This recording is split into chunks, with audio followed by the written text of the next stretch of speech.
Hello बच्चों, कैसे हो। स्वागत है आपका आज के हमारे इस सेशन में, जिसमें हम लोग इंटीग्रेशंस के बारे में वर्क करेंगे। ठीक है, लास्ट 2 क्लास में हमने डिफरेंशिएशन से रिलेटेड जो टॉपिक है उसको कवर किया, जिसमें बेसिकली मैंने आपको बताया कि कैसे डिफरेंशिएशन हम सॉल्व करते हैं। ठीक है, याद रखना डिफरेंशिएशन का मतलब क्या होता है, इंटीग्रेशंस का मतलब क्या होता है, ये अभी मैंने नहीं बताया। अभी मैं फिलहाल क्या कर रहा हूँ, डीसी फाइंड आउट कैसे करते हैं, इंटीग्रेशन फाइंड आउट कैसे करते हैं, उस पर वर्क करेंगे। तो आज हमारा टॉपिक इंटीग्रेशन से रिलेटेड होगा।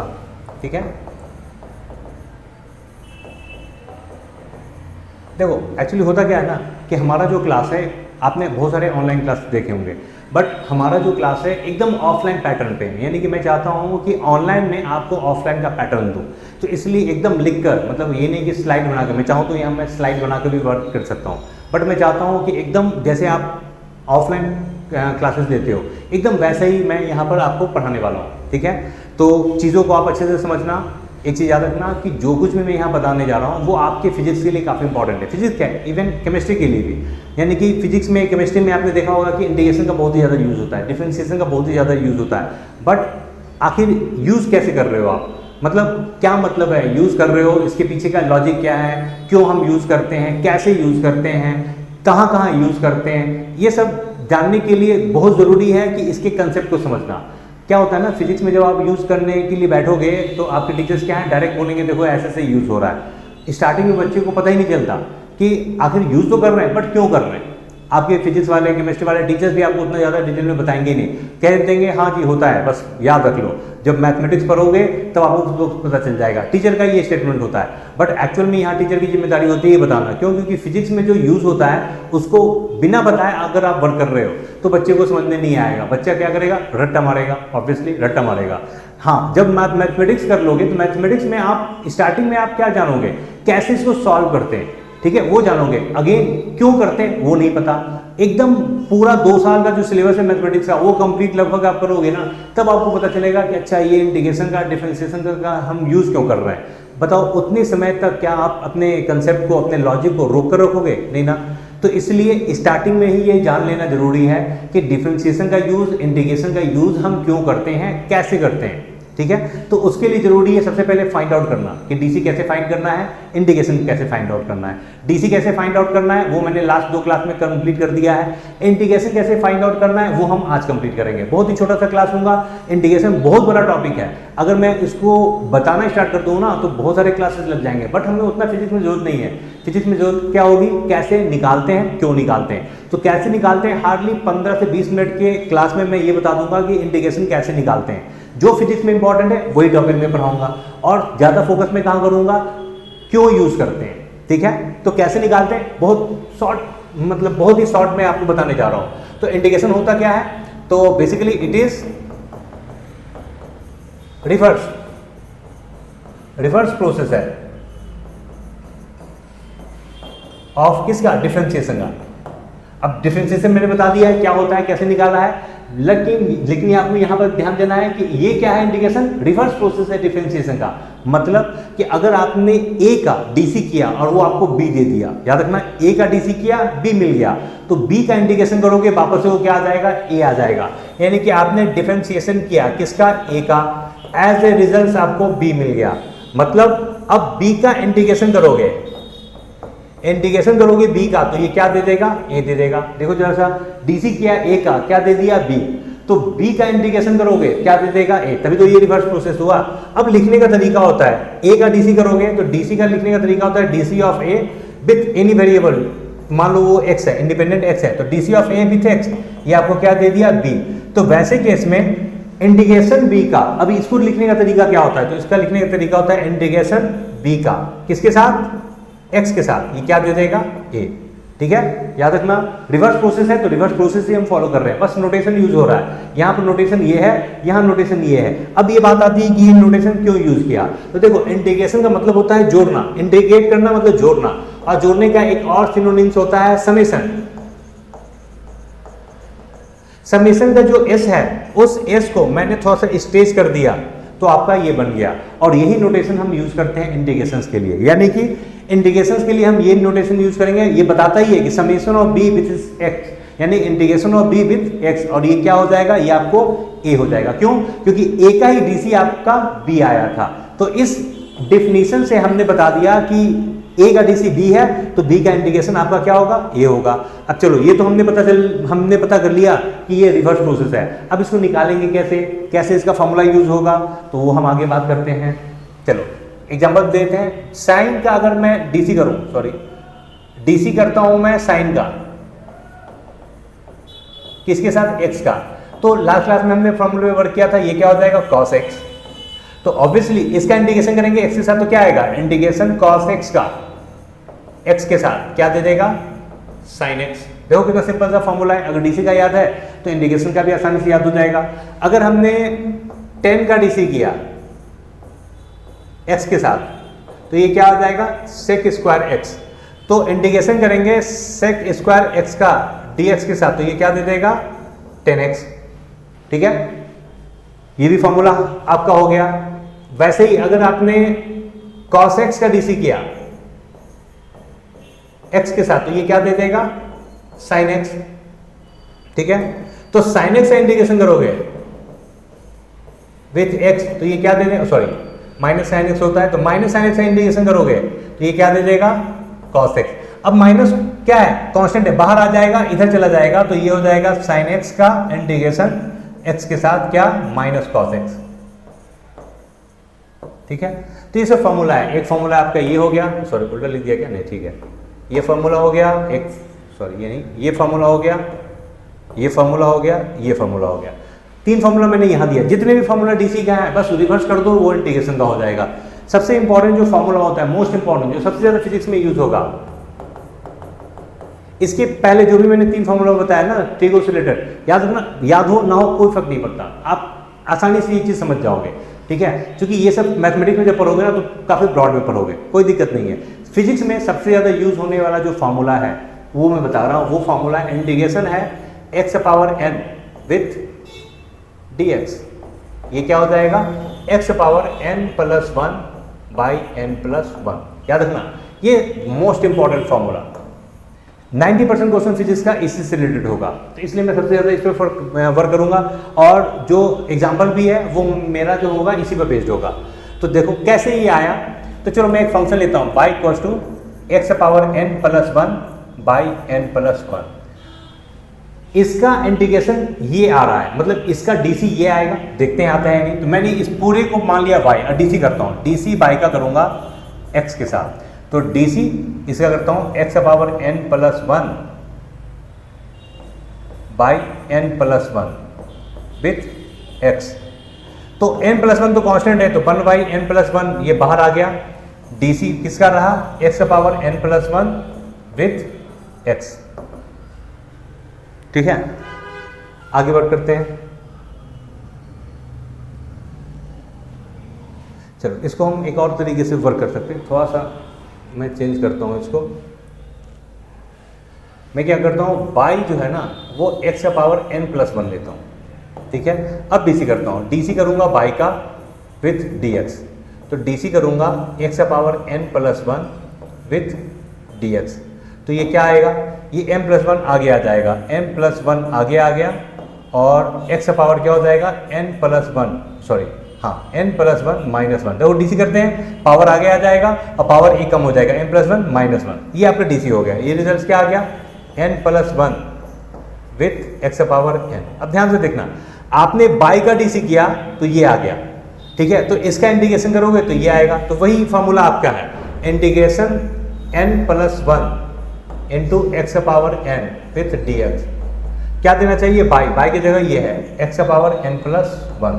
देखो फॉर्मूला आ गया ना, ये हमारा कांस्टेंट है, ये बाहर आ जाएगा उधर चला जाएगा, तो integration of x power n dx क्या हो जाएगा? X power n plus 1 by n plus 1। आ गया फॉर्मूला।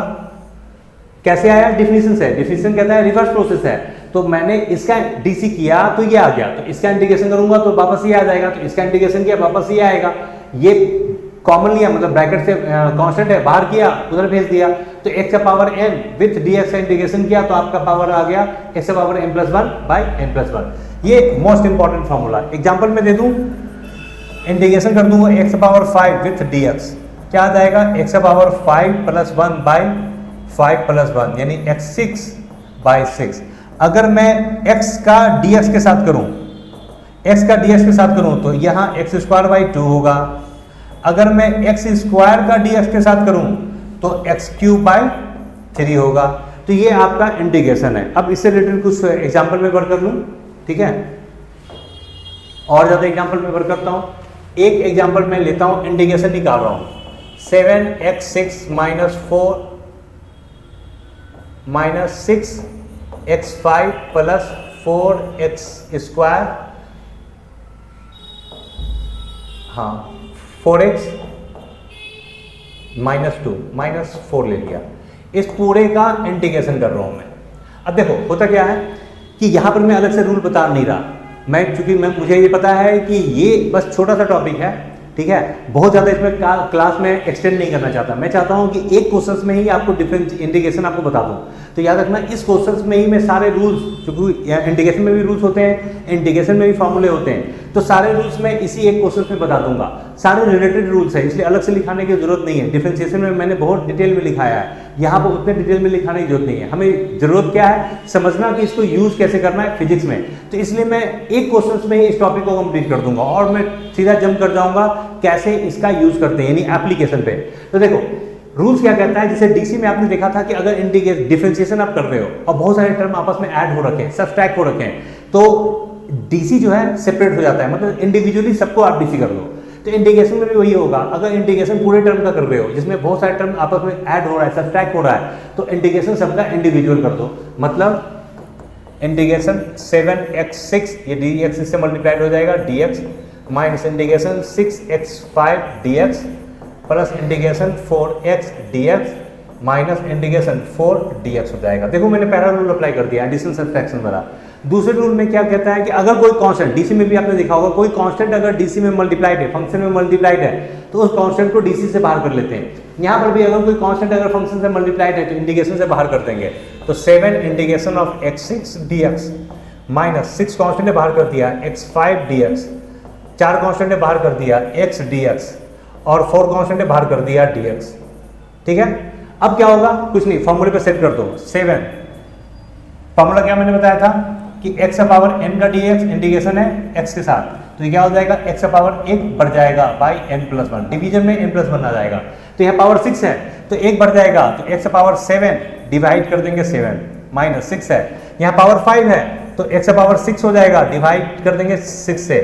यहाँ पावर 1 है तो x का क्या हो जाएगा, स्क्वायर डिवाइडेड बाई 2 और माइनस 4। अब इसके लिए क्या करेंगे, तो कोई भी फंक्शन अगर अकेला रहेगा d के साथ dx तो ये x हो जाएगा, d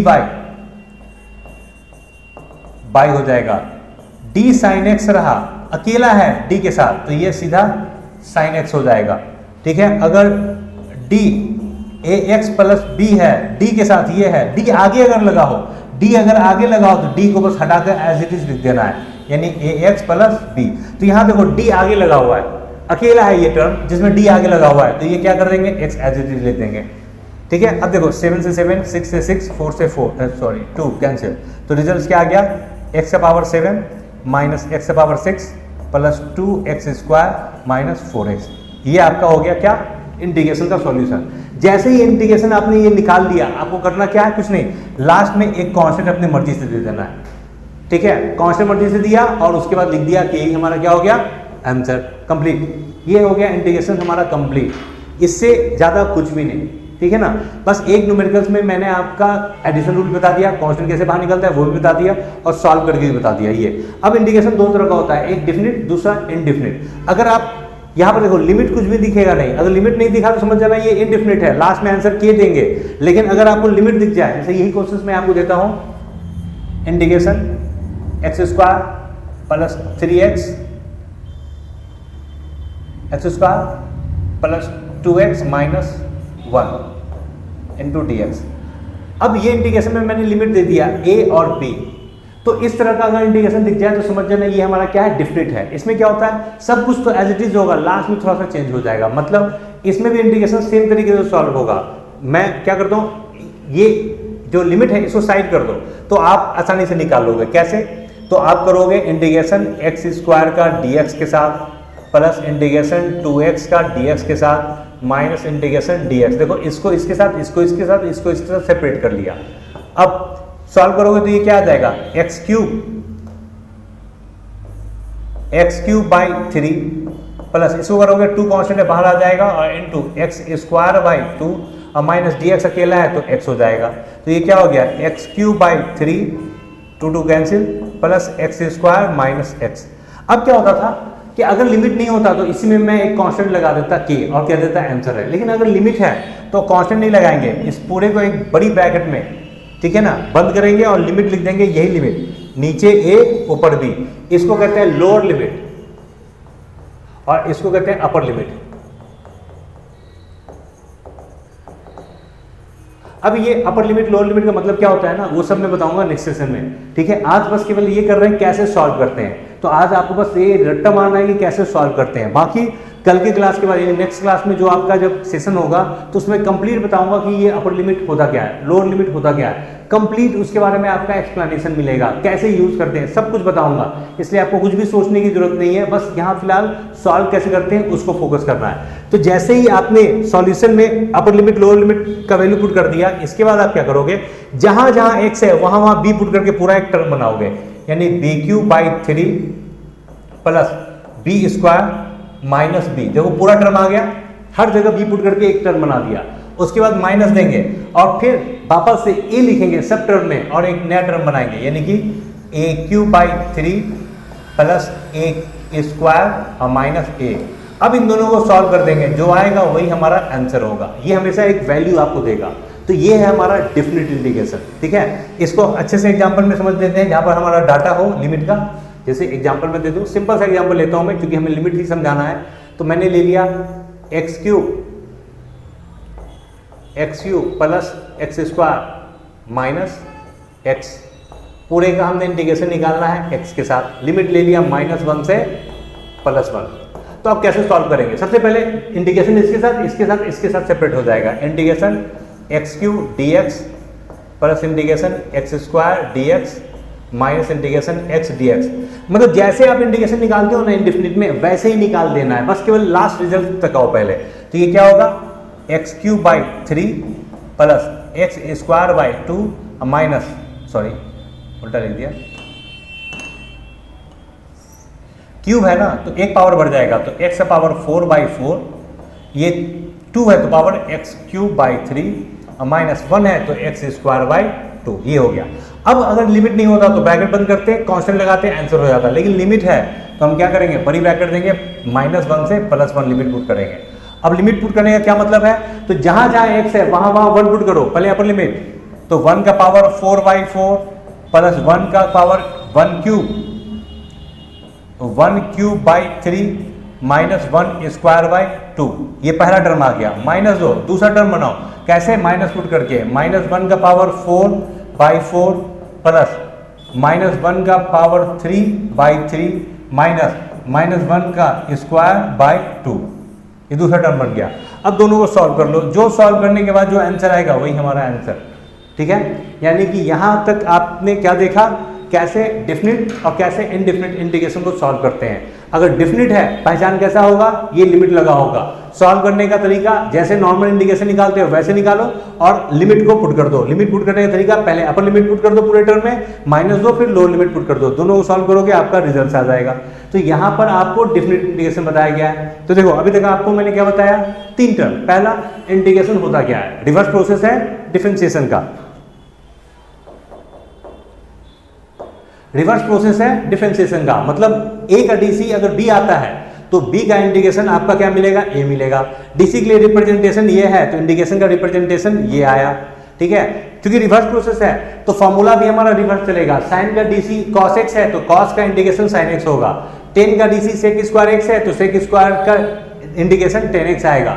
cos का डीसी -sin x है तो -sin x का इंटीग्रेशन cos x होगा, मतलब sin x का इंटीग्रेशन -cos x होगा। इसमें जो सबसे इंपॉर्टेंट फार्मूला होता है अलजेब्रिक फार्मूला, वो हमने यहाँ यूज किया। सबसे इंपॉर्टेंट है, याद रखना 90% क्वेश्चंस फिजिक्स का इसी पर बेस्ड होगा, तो इसलिए इस पर हम सबसे ज्यादा फोकस कर रहे हैं। x का पावर n है विद dx, इसका इंटीग्रेशन करोगे तो पावर 1 बढ़ जाएगा, नीचे n से डिवाइड हो जाएगा, मतलब n+1 से। देखो डीसी में क्या होता था, डीसी पे पावर कम होता था, यहाँ इंटीग्रेशन में पावर बढ़ रहा है। वहाँ आगे मल्टीप्लाइड होता था, यहाँ नीचे डिवाइड हो रहा है। तो कुछ वैसे भी आप रिलेट कर सकते हो, बट एक्चुअल में कैसे हुआ है तो वो मैंने दिखा दिया है कि मैंने एक फंक्शन मान लिया y इक्वल टू एक्स का पावर m+1, इसका डीसी किया तो आपको ये मिल गया, ठीक है, इसका डीसी किया तो आपको ये मिल गया। तो इसका इंटीग्रेशन करेंगे, चूंकि रिवर्स प्रोसेस होता है ना, तो इसका इंटीग्रेशन करेंगे तो ये आएगा। तो मैंने उसी को लिख दिया, integration of this term is this. अब इसमें m+1 कांस्टेंट है, बाहर किया और इसको इधर भेज दिया, तो फॉर्मूला आपका बन गया ये। सबसे ज्यादा यही फॉर्मूला यूज होता है, इसी को यूज करके मैंने कुछ एग्जांपल दिए, ये भी। इसमें सॉल्व करने के बाद जो वैल्यू आया आपका, लास्ट में आंसर आया, इसमें हमने k लगा दिया। अब सवाल ये होता है कि ये k क्यों लगाया, तो इस k को लगाने के पीछे का कारण ये देखो कि अगर मैं x² + 4 का डीसी करता हूं x के साथ, तो इसका हो जाएगा 2x और इसका हो जाएगा 0। अगर मैं x² + 8 का डीसी करता हूं x के साथ, तो इसका हो जाएगा 2x, इसका हो जाएगा 0। तो इसका जब इंटीग्रेशन करेंगे तो वापस हमें ये आना चाहिए, लेकिन इसका इंटीग्रेशन करो या इसका इंटीग्रेशन करो, देखो दोनों टर्म सेम आ रहा है, मतलब कौन सा कांस्टेंट 0 हुआ है वो तो हमें पता ही नहीं है। तो इसलिए हम क्या करते हैं, अच्छा कोई कांस्टेंट ना भी हो तो भी तुम्हारा रिजल्ट 2x ही होगा। तो कौन सा कांस्टेंट 0 हुआ है इसके बारे में इंफॉर्मेशन नहीं है, इसलिए अपनी मर्जी से क्या करते हैं, एक कांस्टेंट हम सॉल्यूशन में ऐड कर देते हैं। तो वैसा इंटीग्रेशन हमारा क्या कहलाता है, इनडेफिनिट। डेफिनेट में क्या होगा, आपको लिमिट दिखाई देगा, यानी कि इस इंटीग्रेशन में एक लोअर लिमिट एक अपर लिमिट आपको दिखने को मिलेगा। अब इस लिमिट का क्या मतलब है, आप इंटीग्रेशन को एज इट इज सॉल्व करो। सॉल्व करने के बाद अब तक आप क्या करते थे, कांस्टेंट लगाते थे। अब आपको क्या करना है, पूरे को ब्रैकेट में बंद करो और लिमिट जो वहां लगा है वो यहाँ लोअर और अपर पुट कर दो। और इसको सॉल्व करने का तरीका है कि सबसे पहले जहां जहां एक्स है वहां अपर लिमिट पुट करो, माइनस साइन दो, और फिर जहां जहां एक्स है वहां लोअर लिमिट पुट करके दूसरा टर्म बनाओ और दोनों को मतलब सॉल्व कर दो। सॉल्व करने के बाद जो भी आएगा वो आपका आंसर। तो ये है आपका इंटीग्रेशन सॉल्व करने का तरीका। अब इंटीग्रेशन होता क्या है, क्यों हम फिजिक्स में कैसे यूज करते हैं, इसके लिए जो हमारा सेशन होगा वो हमारा नेक्स्ट सेशन है। याद रखना नेक्स्ट सेशन हमारे लिए काफी इंपॉर्टेंट है, हमारे लिए नहीं सारे बच्चों के लिए, जो भी साइंस का बच्चा है, यानी जो भी बच्चे साइंस लेकर पढ़ाई कर रहे हैं। स्टार्टिंग में कहीं भी जाओगे आप तो आपको फिजिक्स में पहले ही चैप्टर में, दूसरे चैप्टर में आपको दिख जाएगा इंटीग्रेशन डिफरेंशिएशन क्या होता है। टीचर आते हैं, टीचर अपना सॉल्यूशंस डेरिवेशन जो भी है करना होता है कर देते हैं। वहाँ इंटीग्रेशन का यूज होता है, डिफरेंशिएशन का यूज होता है। बहुत से ज़्यादा टीचर क्या करते हैं, कैसे सॉल्व होता है वो बता देते हैं, ठीक है, बट क्यों सॉल्व हो रहा है, क्यों हम यूज कर रहे हैं, इसके पीछे का लॉजिक वो नहीं बताते। क्यों? क्योंकि उनको लगता है कि ये काफ़ी लंबी हो जाएगा, बच्चों को बताऊंगा बच्चे को समझ में नहीं आएगा, तो इसलिए वो स्किप कर देते हैं। लेकिन याद रखना मैं सॉल्व करना नहीं बता रहा हूँ, सॉल्व करना ही मैंने शॉर्टकट में बता दिया है। ज़्यादातर कोशिश में क्या करूंगा, थोड़ा लंबा सेशन लूंगा किस पे, क्यों यूज करते हैं। मैं ऐसे ऐसे एग्जांपल लेकर आपके सामने आया हूं ना, जिसके बेसिस पे आपको पूरा इसका प्रैक्टिकल एस्पेक्ट समझ में आ जाएगा कि क्यों इंटीग्रेशन का यूज फिजिक्स में होता है, कैसे होता है। तो इसलिए आप कहीं भी पढ़ रहे हो, याद रखना आप कहीं भी पढ़ रहे हो, आपके लिए काफी इंपॉर्टेंट होगा ये। फिजिक्स में इंटीग्रेशन का यूज कैसे करना है काफी इंपॉर्टेंट है। इसलिए मैं जो बच्चे हमारे यहाँ के बच्चे हैं वो तो अच्छे से समझे ही, साथ वो बच्चे अपने दोस्तों को भी शेयर करें, ताकि आपके जो फ्रेंड हैं वो भी समझें कि फिजिक्स में इसका यूज कैसे करते हैं, ठीक है। तो नेक्स्ट सेशन में हम इसी पर वर्क करेंगे कि आखिर इंटीग्रेशन का यूज फिजिक्स में कैसे किया जाता है, डिफरेंशिएशन का यूज फिजिक्स में कैसे किया जाता है। तो फिलहाल के लिए मैं आज की क्लास को यहीं रोकता हूँ, नेक्स्ट सेशन में हम लोग इस टॉपिक पे वर्क करेंगे, ठीक है। तब तक के लिए ओके बाय।